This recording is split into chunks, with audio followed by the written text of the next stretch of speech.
இனிய இரவு வணக்கம் சகோதரி. கர்த்தர் உங்களை ஆசீர்வதிப்பாராக. நான் வேதாகமத்திலிருந்து ஒரு கேள்வி கேட்க விரும்புகிறேன். எபிரேயர் 11 கிறிஸ்தவ கடமைகள் பற்றி. குறிப்பாக இப்போது நாம் ஆண்டின் முடிவு காலத்தில் நுழைந்து கொண்டிருக்கும் இந்த நேரத்தில் சபையின் போதனை குறித்து பல கேள்விகள் எழுகின்றன. எபிரேயர் 11:23 இவ்வாறு சொல்லுகிறது: பல்வேறு மற்றும் அந்நியமான போதனைகளால் இழுக்கப்படாதிருங்கள். இருதயத்தை கிருபையால் நிலைநிறுத்துவது நன்மையானது, உணவுகளால் அல்ல. அவைகளில் ஈடுபட்டவர்களுக்கு அவை எப்போதும் பயனளிக்கவில்லை. இன்று பல வேறு மதப்பிரிவுகள் இந்த வார்த்தைகளை மனிதர்களை சிதறடிக்கவும் பிரிக்கவும் மனித போதனைகளால் பயன்படுத்துகின்றன என்பதை நாம் அறிந்திருக்கிறோம். தயவு செய்து எங்களுக்கு போதிக்கவும் சகோதரி. இருதயத்தை கிருபையால் நிலைநிறுத்துவது உணவுகளால் அல்ல என்பதன் அர்த்தம் என்ன?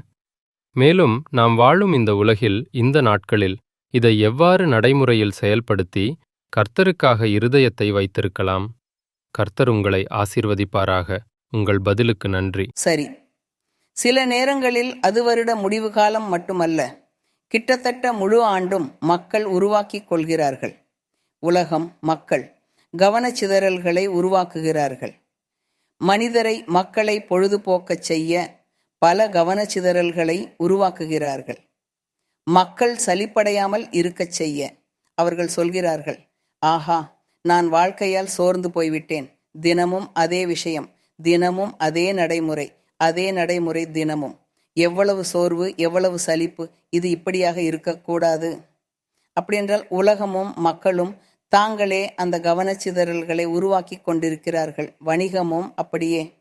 தங்கள் பொருட்களை விற்க வேண்டும் என்பதற்காக இத்தனை விஷயங்களையும் உருவாக்குகிறார்கள். அரசுகளும் பல விஷயங்களை உருவாக்குகின்றன. உலகில் உள்ள பல அமைப்புகளும் மக்களை சலிக்காமல் வைத்திருக்க ஏதாவது ஒன்றை உருவாக்குகின்றன. ஏனெனில் மக்களை இதோ அதோ செய்து கவனச்சிதறச் செய்ய வேண்டும். அவர்கள் வாழத் தொடர்ந்து விரும்ப வேண்டும். இல்லையென்றால் அவர்கள் நடைமுறையிலும் ஒரே மாதிரியான சலிப்பிலும் விழுந்து விடுகிறார்கள். அப்பொழுது மக்கள் தற்கொலை செய்து கொள்கிறார்கள், சலித்து விடுகிறார்கள், செய்ய எதுவும் இல்லை என்று நினைக்கிறார்கள். அதனால் இத்தனை விஷயங்களையும் உருவாக்குகிறார்கள். இது தேவனை அறியாத உலக மக்களுக்கு சாதாரணமும் இயல்புமானதாகும். ஆனால் நாங்கள், சகோதரர்களே, நீங்கள் அனுபவித்திருந்தால் நான் குறைந்தது அனுபவித்திருக்கிறேன் என்று உறுதியாக சொல்கிறேன். வாழ்க்கையில் எனக்கு கவனச்சிதறல்கள் தேவையில்லை. நான் வாழத் தொடர்ந்து விரும்புவதற்காக என்னை மகிழ்விக்கும் ஏதாவது ஒன்றை தேட வேண்டியதில்லை. ஏனெனில் எனக்கு வாழ்க்கையும் சந்தோஷமும் மகிழ்ச்சியும் ஆனந்தமும் என்னுடையது தேவனே. அப்படியென்றால் தேவன் ஒருவருக்கு ஒரு விதமாகவோ மற்றொரு விதமாகவோ மகிழ்ச்சியையும் ஆனந்தத்தையும் தருகிறார். அதை நாம் உணர்கிறோம். ஒருவர் பயணம் செய்கிறார், இயற்கையை ரசிக்கிறார். கடலை, மலைகளை, நதிகளை, நிலப்பரப்புகளை, பனியை, எதுவாக இருந்தாலும் பார்க்கிறார். அவற்றை பார்த்து ஒருவர் சொல்கிறார், இதையெல்லாம் தேவன் செய்தார், இதெல்லாம் தேவன் செய்ததே, எவ்வளவு அழகு, எவ்வளவு அற்புதம். அது ஒருவருக்கு சிறிதளவு ஆனந்தத்தை அளிக்கிறது.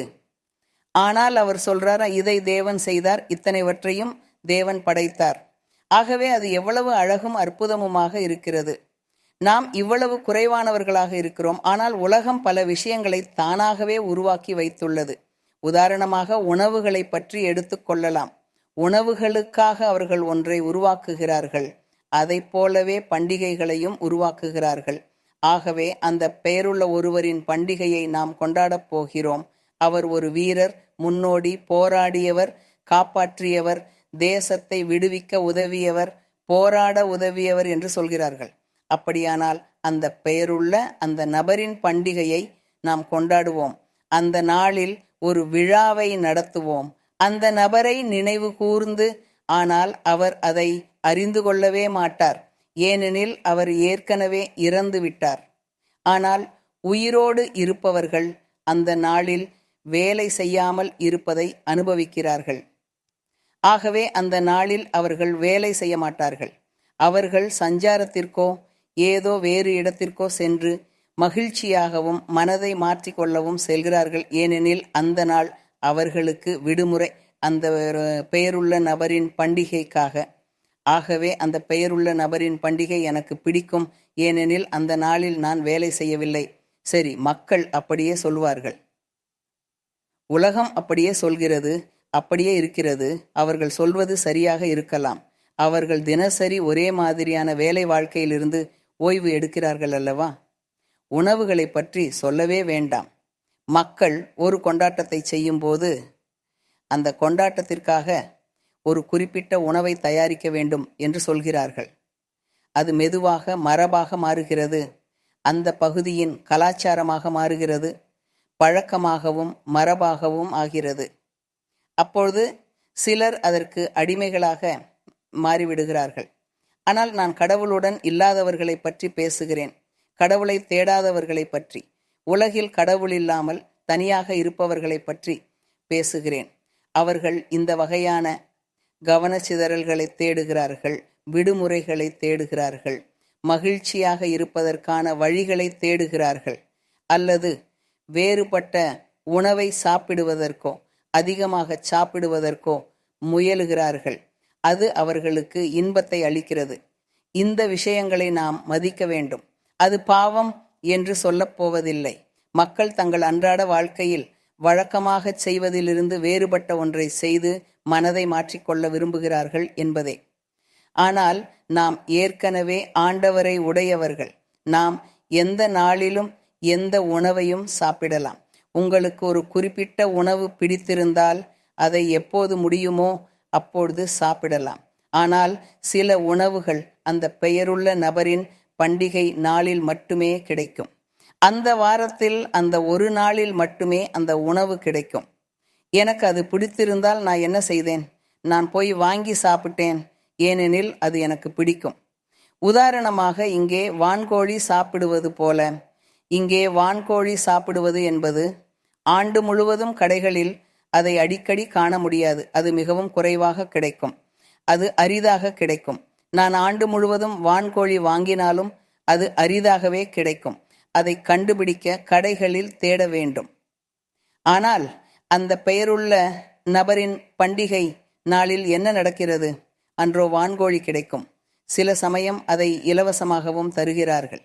நான் அங்கே போயிருந்தால் ஒன்றையாவது இலவசமாக கிடைத்திருக்கும். சரி, அதுதான் பூசணிக்காய், இல்லையா?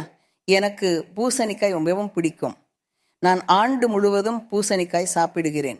என் உணவில் நான் பூசணிக்காய் சாப்பிடுவேன், ஏனெனில் அது எனக்கு மிகவும் பிடிக்கும். ஆகவே மக்கள் ஆண்டு ஒன்றில் ஒரு முறை அந்த பெயருள்ள நபரின் பண்டிகையில் பூசணிக்காய் சாப்பிடுகிறார்கள் என்று நான் விமர்சிக்கவில்லை. ஆனால் நான் அதை ஆண்டு முழுவதும் சாப்பிடுகிறேன். எப்படி இருக்கிறது பாருங்கள். சரி, அப்படித்தான் சகோதரர்களே. மக்கள் அந்த பெயருள்ள நபரின் பண்டிகையில் தங்கள் மனதை வைத்து, அந்த நாளில் இருக்க வேண்டிய அந்த உணவிலும் மனதை வைத்து, அந்த நாளில் அவசியமாக அந்த உணவை செய்து உறவினர்களை அழைக்க வேண்டும் என்று நினைக்கிறார்கள். வேறு நாளில் செய்ய முடியாது, அந்த ஒரு குறிப்பிட்ட நாளில் தான் செய்ய வேண்டும். இதுவே அடிமையாகி விடுவது என்று அழைக்கப்படுகிறது. மக்களின் உருவாக்கங்களுக்கே அடிமையாகி விடுவது. ஒருவர் அடிமையாகி விடுகிறார். பரிசுகளும் அதே போல, இல்லையா? பரிசுகளும் அப்படித்தான். பரிசு கொடுக்க வேண்டும், இல்லை என்றால் மதிப்பில்லாதவராகி விடுவார்.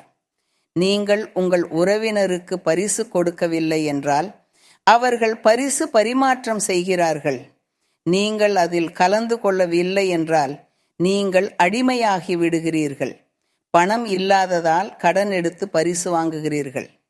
பிறகு கடனில் மூழ்கி விடுகிறீர்கள். ஜனவரி மாதத்தில் எல்லாவற்றையும் கடனாக வைத்திருக்கிறீர்கள். ஏன்? எல்லோருக்கும் பரிசு கொடுத்ததற்காக. ஏனெனில் அதுதான் கலாச்சாரம், அதுதான் பழக்கம், அதுதான் மரபு. இல்லை, நாம் இதற்கு அடிமையாக கூடாது. நீங்கள் பரிசு கொடுக்க விரும்பினால் ஆண்டின் எந்த நாளிலும் கொடுக்கலாம். எல்லோரும் அந்த பரிசுகளை வருடத்தின் கடைசி மாதத்தில் மட்டும் கொடுக்கிறார்கள். ஆனால் உங்களுக்கு பணம் இல்லையெனில் கடன் எடுத்து, உங்களிடம் இல்லாத இடத்திலிருந்து எடுத்து அடிமையாகி விடாதீர்கள். வெளிப்படுத்துவதற்காக மட்டும் செய்யாதீர்கள். நாம் போலியாக நடிக்க வேண்டாம். கொடுக்க முடிந்தால் நல்லது, முடியாவிட்டால் வேண்டாம். யாராவது எனக்கு பரிசு கொடுத்தால், ஆஹா நன்றி, ஆனால் நான் அதை உங்களுக்கு திருப்பிக் கொடுக்கப் போவதில்லை. நீங்கள் எனக்கு பரிசு கொடுக்கிறீர்கள், ஆனால் நான் அதை திருப்பிக் கொடுக்கப் போவதில்லை. ஏனெனில் நான் உங்களிடம் பரிசு கேட்கவில்லை. எனக்கு பணம் இல்லை. நான் உங்களுக்கு பரிசை திருப்பிக் கொடுக்க மாட்டேன். யாராவது ஒரு வாழ்த்து அட்டையை தந்தாலும் அதை திருப்பித் தர வேண்டும் என்று நினைக்கிறோம். இவ்வாறான விஷயங்களுக்கு நாம் அடிமைகளாகி விடுகிறோம். நாம் அதற்கு அடிமையாக வேண்டாம். இவ்வாறான விஷயங்களில் நம் மனதை வைக்க வேண்டாம். அது பாவம் கூட இல்லாமல் இருக்கலாம். ஏனெனில் வான்கோழி சாப்பிடுவது அல்லது ரவுல்லாமா சாப்பிடுவது அல்லது பூசணிக்காய் சாப்பிடுவது எப்படி பாவமாக இருக்கும்? சரி, அது பாவம் அல்ல. ஆனால் பாவம் என்னவென்றால், நீங்கள் உங்கள் மனதை அதில் வைத்து விட்டீர்கள். குறிப்பிட்ட தேதியிலும் குறிப்பிட்ட நாளிலும் இருக்க வேண்டும் என்று நினைக்கிறீர்கள். அந்த நாளில் குடும்பத்தை அழைக்க வேண்டும் அல்லது குடும்பத்தினரை சந்திக்கச் செல்ல வேண்டும். அந்த நாளில் அந்த உணவை செய்ய வேண்டும் என்று நினைக்கிறீர்கள். பணம் இல்லை எனில் எல்லோருக்கும் விருந்து அளிக்க என்ன செய்வோம்? நீங்கள் மனவேதனை அடைகிறீர்கள். மற்றவர்கள் விமர்சிக்கிறார்கள், கோபப்படுகிறார்கள். அப்படியே கருத்து முரண்பாடுகள் உருவாகின்றன. ஏன் இப்படி? வேண்டாம். நாம் அடிமைகளாகிவிட வேண்டாம். நீங்கள் ஆண்டில் எப்பொழுது வேண்டுமானாலும் பணம் இருந்தால் முடிந்தால் சாப்பிடுங்கள். ஆண்டின் எந்த நாளிலும் உங்கள் குடும்பத்தினரை அழைக்கலாம். அல்லது நீங்கள் முடிந்தபோது உங்கள் குடும்பத்தினரை சந்திக்கலாம். ஆனால் இந்த உருவாக்கங்களுக்கும் இந்த மரபுகளுக்கும் இந்த கலாச்சாரங்களுக்கும் அடிமையாகாதீர்கள். அந்த விஷயங்களுக்கு அடிமையாகாதீர்கள். உங்கள் மனதை அதில் வைக்காதீர்கள். யாராவது உணவு செய்து உங்களுக்கு அனுப்பினால் அதை ஏற்றுக்கொண்டு சாப்பிடுங்கள். ஆனால் நீங்கள் அவளுக்கு திருப்பி அழைப்பு கொடுக்க வேண்டும் என்று நினைத்து உணவு செய்யாதீர்கள். அப்படி செய்ய வேண்டாம். நன்றி, எனக்கு உணவு கொடுத்தார்கள், சரி, நன்றி. நான் அதை சாப்பிடுகிறேன், ஏற்றுக்கொள்கிறேன். ஏனெனில் அது உணவுதான். ஆனால் அதை திருப்பித் தர வேண்டும் என்ற கட்டாயம் உங்களுக்கு இல்லை, இல்லையா? மக்களிடம் நாம் பார்க்கிறோம் அந்த பரிமாற்றம். அவர் எனக்கு பரிசு கொடுத்தால் நானும் உனக்கு பரிசு கொடுக்க வேண்டும். இவ்வாறு எல்லோரும் செய்கிறார்கள். வணிகத்துறையினர் மகிழ்ச்சியாக இருக்கிறார்கள். ஏனெனில் விற்பனையிலிருந்து அவர்கள் பணம் சம்பாதிக்கிறார்கள். மக்கள் பரிசு கொடுக்க வேண்டும் என்பதற்காக எதையாவது வாங்குகிறார்கள். எந்த பொருளாக இருந்தாலும் வாங்குகிறார்கள். மற்றவருக்கு கொடுக்கிறார்கள். அந்த நபருக்கு அது பிடிக்கவில்லை என்றால் அவர் அதை திருப்பித் தருகிறார். எனக்கு இது எதற்கு என்று சொல்கிறார். இவ்வாறு வணிகம் வளர்கிறது. நாம் அடிமைகளாகிவிட வேண்டாம். சூழ்நிலைகளுக்கும் மக்களின் உருவாக்கங்களுக்கும் அடிமையாகாதீர்கள். நீங்கள் அடிமையாகாதீர்கள். இது பாவமல்ல. ஆனால் நாம் அடிமைகளாகி விடுகிறோம். அது நமக்கு விருப்பமல்ல. முதலில் நேரம் கடவுளுக்காக, முதலில் ஆண்டவருக்குரியது. அதுவே முக்கியம். ஏனெனில் இவ்வளவு அடிமைத்தனம் முடிவில் விக்கிரகாராதனையாக மாறிவிடும். மனிதர்களுக்கும் குடும்பத்தினருக்கும் சூழ்நிலைகளுக்கும் பண்டிகைகளுக்கும் உணவுகளுக்கும் ஒருவர் விக்கிரகாராதகராக மாறிவிடுகிறார். அது ஒரு அடிமைத்தனம். நீங்கள் யதார்த்தமாக இருங்கள். முடிந்தபோது சாப்பிடுங்கள், முடிந்தபோது பரிசு கொடுங்கள், முடிந்தபோது கலந்து கொள்ளுங்கள். அதுவே போதும், அடிமையாகாமல். மேலும் அவர்களை விமர்சிக்க வேண்டாம். ஏனெனில் வணிக உலகில் ஒரு பகுதி மற்றொரு பகுதியின் மூலம் வாழ்கிறது என்பதை நீங்கள் அறிவீர்கள். ஆனால் வணிகமும் சம்பாதிக்க தனது வேலையை செய்ய வேண்டியதுதான்.